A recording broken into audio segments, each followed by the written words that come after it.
verbo to be, verbo de ação ing.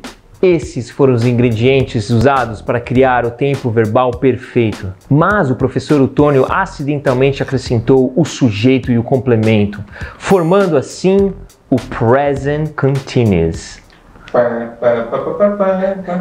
Vocês não fazem mais desenhos como antigamente.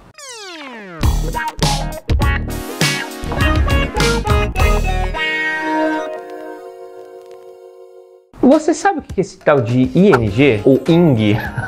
Na maioria dos casos, ele indica um tempo verbal, o present continuous, que nada mais é do que a ação que está acontecendo agora. You are watching me right now. Você está me assistindo agora. Mas como usar sem errar? Não sei. É muito simples, muito fácil, muito simples. O present continuous está ligado com o verbo to be. E é muito simples criar uma frase usando essa estrutura. Primeiro, em qual situação que eu uso essa estrutura? Ou essa função, né? Quando eu quero falar sobre algo que está acontecendo no momento em que eu falo, ou seja, agora, né? Segundo, como construir a frase? A gente sempre vai começar a frase usando um sujeito. Por exemplo, I. E qual que é a forma correta do verbo to be pro I? É isso mesmo, é o am.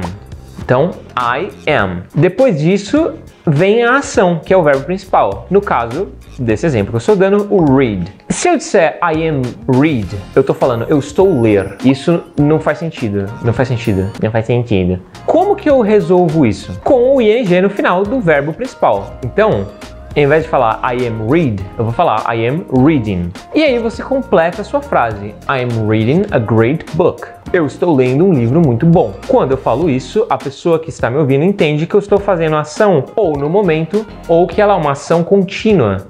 Durante a minha semana, durante esses meses em que a gente está conversando, eu estou lendo esse livro muito bom. Pronto. É isso. E se eu quiser falar que eu não estou fazendo alguma coisa? Ué, é só você usar a forma negativa do verbo to be. O verbo to be aqui nessa função, ele vai funcionar meio que como um verbo auxiliar. A gente já falou isso de verbos auxiliares, como eles funcionam. Vou deixar os cards aqui em algum lugar. Você confere essas aulas para entender do que eu tô falando. Então, para falar de algo que eu não estou fazendo, eu vou usar o to be na forma negativa. Então, olha só. I am not reading a great book. Eu não estou lendo um livro ótimo. Que no caso, eu estou lendo Crepúsculo. Não deem hate, gente, por favor. Eu odeio Crepúsculo. Tô brincando. She isn't playing with the cat. Ela não está brincando com o gato. They aren't traveling. Eles não estão viajando. Percebam que em todas essas frases, depois do verbo to be, eu usei o negativo, né? O not, o not, tipo I am not, he is not, she's not, they are not. Existe diferença entre usar o verbo to be abreviado com not e usar da forma normal? Existe na hora de eu enfatizar que aquilo é algo negativo. Então, I am not doing that. Sei lá, algum familiar seu entra no quarto e fala I can't believe you're doing that. I'm not doing what you think I'm doing. Playing CS.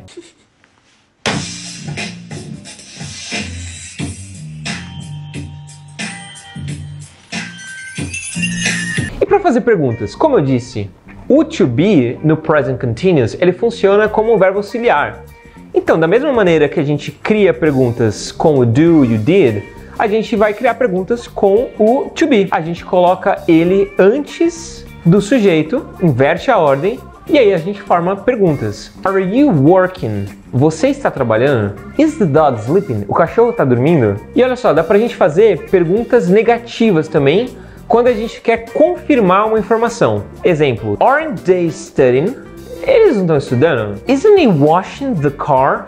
Ele não está lavando o carro? Pronto, é só isso. Simples e fácil. E aí, ó, para não dizer que não existe uma exceçãozinha aí nessa regra, a gente tem uma. E aí eu tô falando aqui das regras gramaticais do que é correto você usar quando você está se comunicando formalmente ou escrevendo alguma coisa. Quando formamos uma pergunta negativa usando o I, o not vai vir depois do sujeito. Isso porque não existe uma forma abreviada de am not. Então sua pergunta seria assim: Am I not being clear? Eu não estou sendo claro, mas é a única coisa, o resto é só felicidade. A gente tem uma forma abreviada do I o to be e o not, que é muito usada no dia a dia e soa também assim como uma gíria, que é o and. Você já deve ter visto isso em muitas músicas, muitas séries e filmes que você assiste. Eles usam muito o and. I am no fool. Tipo, eu não sou idiota. I am no fool. Aqui ninguém tem trouxa. I am doing that. Eu não tô fazendo isso. Like I said, we ain't nobody's idea of charity. Get us the money. E aí você poderia também usar ele numa pergunta, lembrando que ele é uma forma coloquial de se comunicar, alright? Então na pergunta ficaria: Am I recording right now? Am I talking to you? Tipo, eu não tô falando com você? Eu não tô gravando agora? E aí você pode usar o and, que vai aparecer aqui escrito como é a forma dele. Para usar o present continuous, para falar de uma coisa que você está fazendo no exato momento em que você está falando, você coloca o to be na posição correta, adiciona o ing e manda bala. E aí você pode também incrementar aí o seu present continuous com expressões temporais que indiquem em qual momento você está fazendo a ação. Tipo, I am talking to you right now. Right now é uma expressão de tempo que indica essa ação, alright? I am reading a book this week. I am taking English classes this month. Tudo isso, apesar de você não estar fazendo naquele exato momento, é uma ação contínua. Então, o present continuous também serve para falar de ações, de coisas que você está fazendo durante um período de tempo. Você quer mais? Você quer mais informações? Você quer mais coisas? A gente tem também o past continuous, que é a ação que estava em andamento no passado. E aí as regras elas são iguaizinhas ao present continuous, com a diferença que a gente usa o to be no passado. A gente vai pegar o to be e vai conjugar ele no passado. Se eu quiser falar que eu estou lavando a louça no momento, eu falo I am doing the dishes. E se eu quiser falar que eu estava lavando a louça no passado, I was doing the dishes. Peguei o verbo to be, am, e coloquei ele no passado. Mais exemplos. We weren't fighting. Nós não estávamos brigando. Sua mãe entra no quarto e você está com o seu irmão enforcando ele assim. We weren't fighting, né? Esconde a faca assim. Então, prestes a enfiar. Aí você pode fazer uma pergunta também, né? Was she talking on the phone? Ela tava falando no telefone? Weren't you sleeping? Você não tava dormindo, rapazinho? E as regrinhas são basicamente instintivas, olha só. Quando o verbo principal termina em e é precedido de uma consoante, então quando ele termina em consoante e, a gente vai retirar a vogal, que nesse caso é a vogal e vai acrescentar o ing. Eu ia falar ing. Então, ó, eu vou fazer uma frase aqui com o verbo to dance, com o verbo dançar. Ele termina em consoante e. A gente vai tirar o e vai acrescentar o ing. Simples assim. Então, dance vira dancing. Até porque não dá pra você falar dancing. Quando o verbo termina em e, a gente vai trocar essa terminação por y e acrescentar o ing. Um exemplo, o verbo lie, que é mentir, vai ficar lying. Olha só como está aparecendo aqui, lying.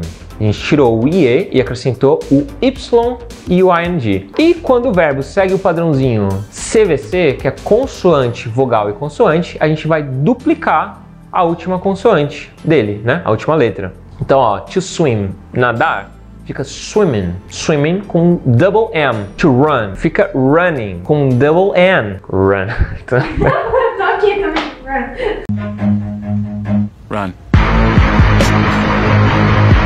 E essas regras elas funcionam tanto para o presente quanto para o passado. Alright? Então a gente deu aí de lambuja para você o past continuous também. Present e past continuous. O que eu quero que você faça? Se inscreva no canal se você ainda não é inscrito, assine o sininho e comenta aqui para mim o que você está fazendo on your week. I wanna know what you're doing during the week. Porque eu sei que você, nesse exato momento, está me assistindo. Aí não vale, né? Eu já sei o que você está fazendo. Alright? See ya!